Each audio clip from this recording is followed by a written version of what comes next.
official in Pennsylvania to endorse the next president of the United States of America, State Representative Mike Verb. Thanks so much, Mike. Thanks for being here, buddy. We appreciate you so much. So grateful to be with all of you today, joined by my wonderful wife, Karen Pence, and our daughter, Charlotte Pence, on the road with us all across America. And it was great to hear Mike's words. I have to tell you, though, people who know me well know the introduction I prefer is a little bit shorter. That is, I just like people to know I'm a Christian, a conservative, and a Republican in that order.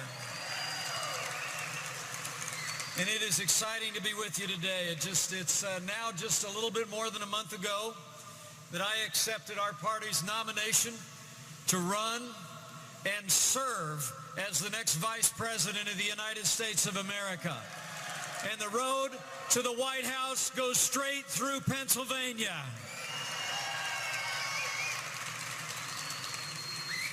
And I got to tell you, the night we got the telephone call, we were chatting with some friends from Fox News over the weekend about it.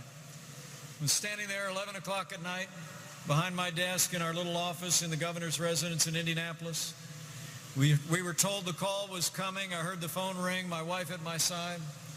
I picked up the phone and I heard that familiar voice on the other end.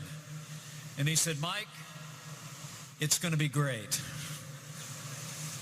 The enthusiasm, the energy, I said yes in a heartbeat, because you have nominated a man who is a fighter, who is a winner, who gets up every day and will fight to make America great again. And I know Donald Trump will be the next president of the United States of America. You know, I love to just say, people ask me sometime, what is it about Donald Trump? And I tell them, you know, Donald Trump just gets it, you know. I mean, he's the genuine article. He's a distinctly American leader who drives all those sophisticated people over in Europe just crazy, doesn't he? I mean, he's a doer in a game usually reserved for talkers. And when Donald Trump does his talking, he doesn't go tiptoeing around all those rules of political correctness that people put in the way of men and women that want to make a difference. He tells it like it is, from his heart and from his mind, and the American people hear him loud and clear. And campaigning with him and for him has been one of the great privileges of my life.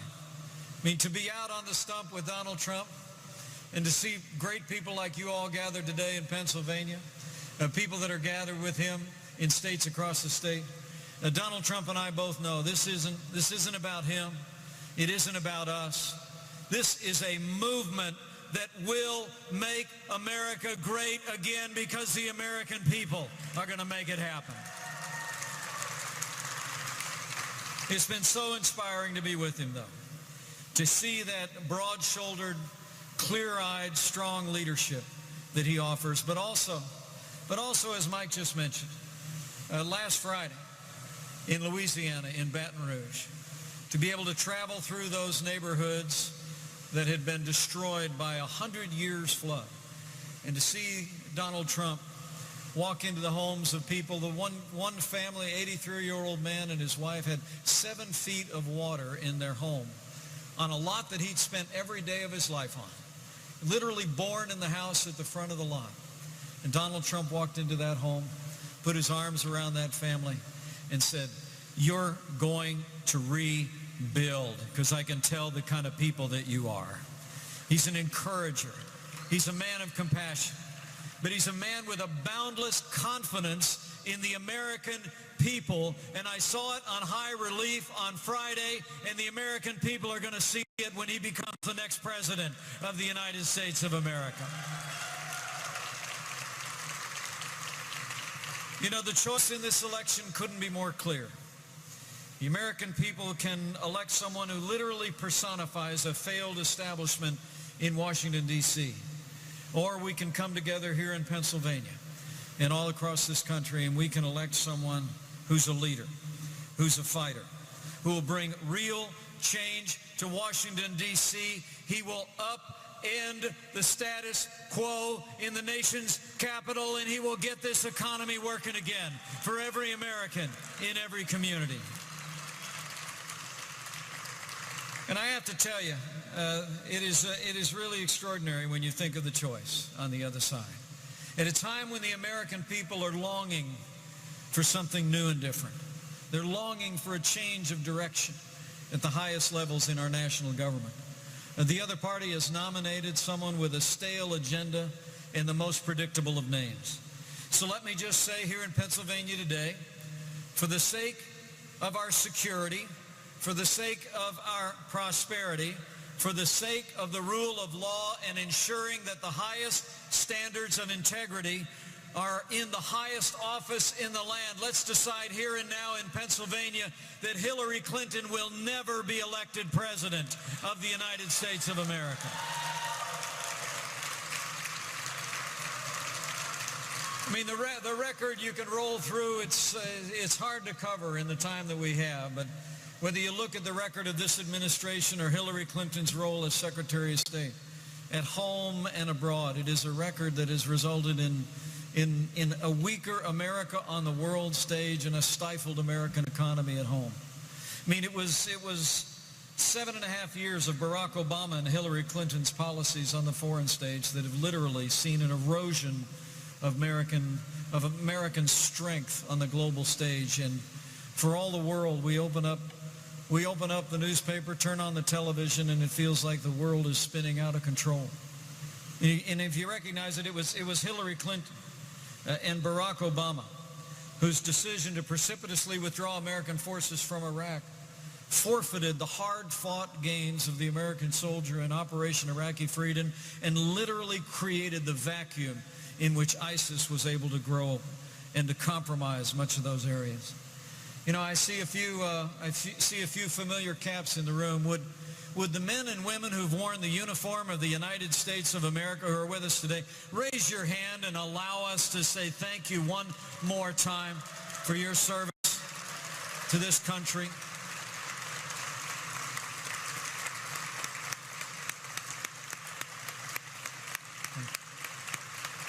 Thank you for your service. You know, it was Hillary Clinton who actually initiated that disastrous agreement with the radical mullahs in Iran. $150 billion goes to Iran with the so-called promises about their nuclear weapons program. And then we learned just a week ago that even though the New York Times this morning said it wasn't so, we delivered $400 million in cash the very day that 4 Americans were released from captivity in Iran.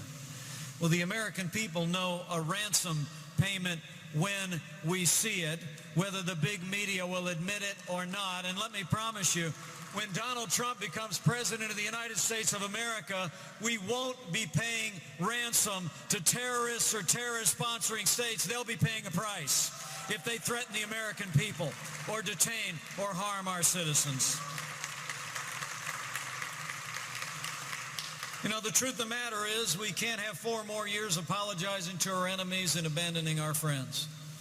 And when Donald Trump becomes president of the United States of America, we will rebuild our military. We will give our soldiers, sailors, airmen, and Marine the resources and the training that they need to get the job done. We'll rebuild the arsenal of democracy, and we will hunt down and destroy those who threaten our freedom or our people here at home. America will lead from strength. And we will have peace through strength once again on the world stage. But it isn't all about a failed record abroad. It's about the contrast of ideas and leadership here at home. This is really about our prosperity. You all here in Pennsylvania, just like us back in Indiana, know that any progress we've been able to make in this economy has really been in spite of the policies coming out of this administration rather than because of them. I mean, it's extraordinary to think that Hillary Clinton is essentially running for a 3rd Obama term. She wants to continue the same economic policies that have resulted in the weakest economic recovery since the Great Depression, in the lowest participation rate in our labor force since the 1970s. And most heartbreakingly of all, there's nearly 7 million more Americans living in poverty today than the day that Barack Obama became president of the United States. Hillary's plan?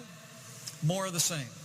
More taxes, more regulation, more Obamacare, and more of the war on coal that this administration has been advancing with persistence and determination. Well, I got to tell you, people like Gary Johnson and his sons Brian and Kevin know better what it takes to build a business. Gary was working down the street, working in a trade himself, when a couple of decades ago he scraped together the money to be able to buy this company. 11 employees, now more than 300 strong here at TechTube. It's a story about American entrepreneurism. And I got to tell you, I know his mom is here. Now, where is Cecilia at? Can Mom stand up? Mom, go ahead and stand up. Thanks for raising a guy with broad shoulders like you're outstanding, son. God bless you. I was traveling. I'm sorry she's not here. My mom was with me yesterday over in Iowa, all right? So we know where credit is due when you raise a man like Gary. But this is a great story.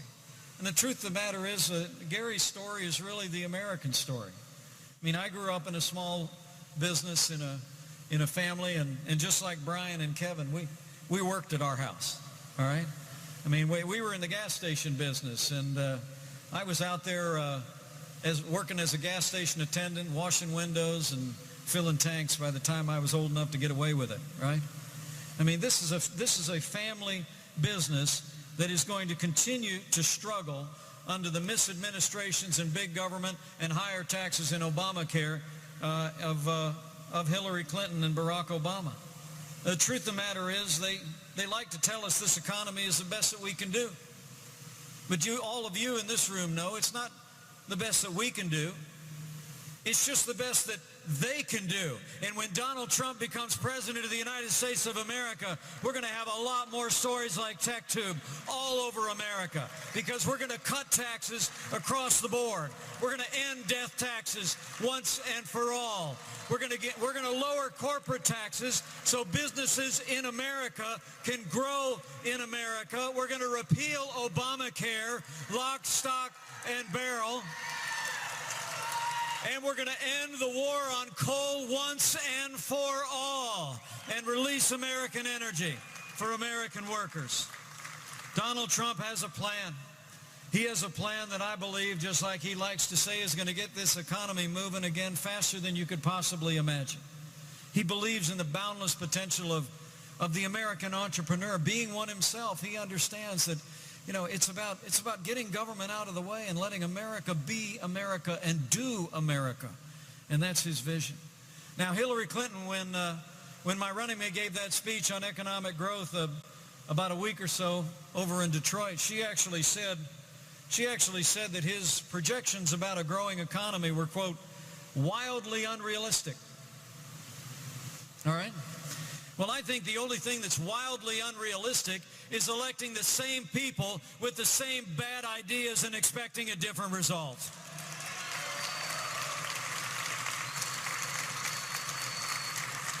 We're going to get this economy moving again. We're going to have a stronger America at home and abroad. But the foundation for a growing America always begins with the rule of law.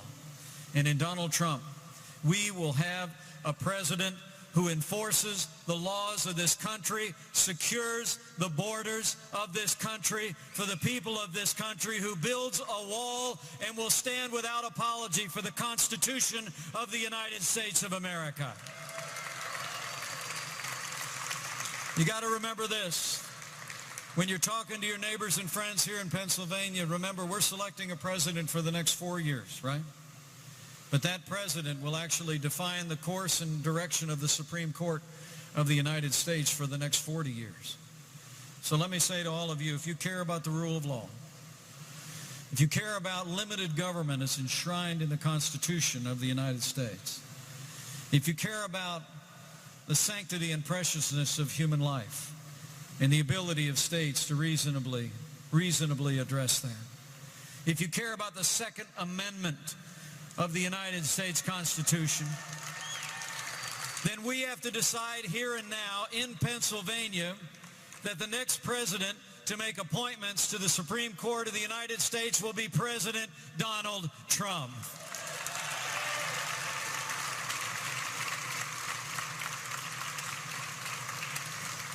Now, you know, it's all about a stronger America. It's all about rebuilding our military and a growing economy, and it's all about the Supreme Court and the direction of the country. But it's about our expectations in the highest office in the land. Now, it really is amazing, you know, in this campaign sometimes it feels like 2-on-1. You get up every morning, I got to turn the television on with a stick most mornings. You know, it seems like one day after another. The media's spending more time on what Donald Trump said in the last 30 minutes and that they don't have time to pay attention to what the Clintons have been up to for the last 30 years. But we're going to correct that. This really is about having the highest standards of integrity in the highest office in the land. And we all know the cascading controversies coming out around Hillary Clinton and the Clinton family. Just a few short weeks ago, emails came to light that seemed to provide direct evidence that favors were given by State Department officials to foreign donors to the Clinton Foundation. We heard that the FBI discussed opening a public corruption investigation into the Clinton Foundation, but was shut down by the Obama administration's Justice Department.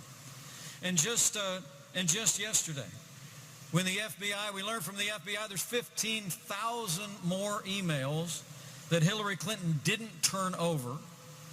And Judicial Watch released more than 700 pages of new documents that again show that Clinton Foundation donors were given direct access to the State Department. Hillary Clinton went on Jimmy Kimmel and actually said, she joked that her emails were, quote, so boring, and just wondered aloud what a few more emails would make.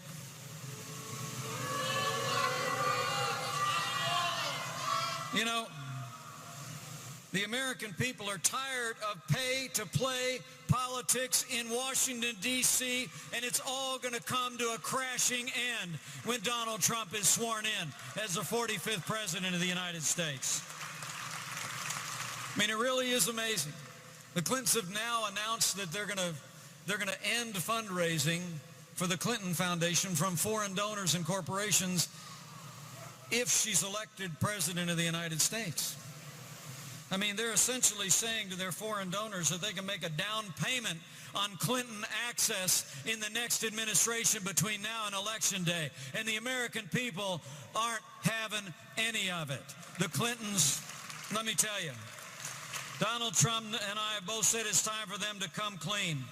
Hillary Clinton should shut down the Clinton Foundation immediately, and the Justice Department should initiate an investigation by a special prosecutor. The American people deserve to know the truth, and they deserve to know it before Election Day.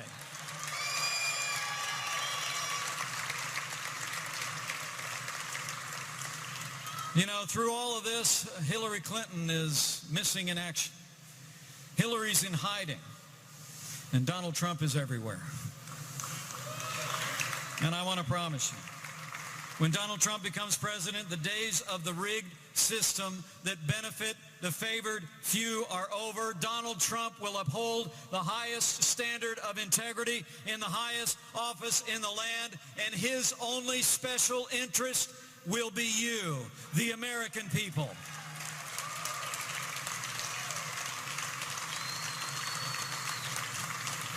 You know, this is a remarkable time here in Pennsylvania and all across this country. It's a challenging time. Between now and November the 8th, we have our work cut out for us. And the reality is that Donald Trump and I are out there fighting each and every day, fighting to make America great again. But we're not fighting alone. Whatever it may look like in the national media, whatever it may look like on the front page of your newspapers, I can promise you, I see in your faces the men and women that are gathering at events. When I'm campaigning with Donald Trump or for Donald Trump, it all says the same thing. And that is that I think we are rapidly approaching a day in November when the American people are going to demand government as good as our people once again. and we're going to change the direction of this country. But it's going to take all of us to do it. It's going to take each and every one of us to do it. So before I leave you, let me challenge you with this. Let me challenge you that I hope you heard something today, maybe for the first time. Maybe it was a reminder. You know, I come from the school that believes that sometimes it's important to pay more attention to what you've already learned. And when you pay more attention, then go tell somebody. I mean, I want to promise you, what's happening across this country in the course of this campaign is not about one man. It's not about a team. It's not even about one political party. This is a movement. The American people are stepping forward in ways that I've never seen in my lifetime. And I just want to challenge each one of you to go out and tell somebody, tell a neighbor and a friend in this community. Pennsylvania will loom enormously large in the direction that America will choose this come November. And so if you've heard something that motivated you, something that you feel inspired to tell someone else, just go home and pick up the phone. Go talk over a backyard fence. Stop somebody at work. Stop somebody at your place of worship. Send out an email. Tweet if you must. But tell somebody what the stakes are in this election. And if you have any trouble remembering it, let me remind you one more time. Okay? Here's the choice that we have. If you want a president who will protect this nation, rebuild our military, confront radical Islamic terrorism, and destroy ISIS at its source, if you want a president who will restore law and order to every city and every community and stand by those who wear the uniform of law enforcement all across the United States of America, if you want a president who will cut taxes, grow our economy, squeeze every nickel out of that bloated federal bureaucracy, and repeal Obamacare lock, stock, and barrel. And if you want a president who will enforce our laws, rebuild our borders, build a wall, and uphold the laws of this nation for the citizens of this nation, and if you want a president, as I said before, who will upend the status quo in Washington, D.C. the day he arrives, and uphold the Constitution of the United States every day that he serves, then I'm here to tell you that you have but one choice. Your neighbors have but one choice, and that man is ready. This team is ready. This movement is ready.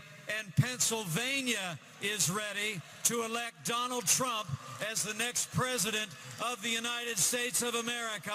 And we will. When we do that, we will make America great again. Let's get to work, everybody.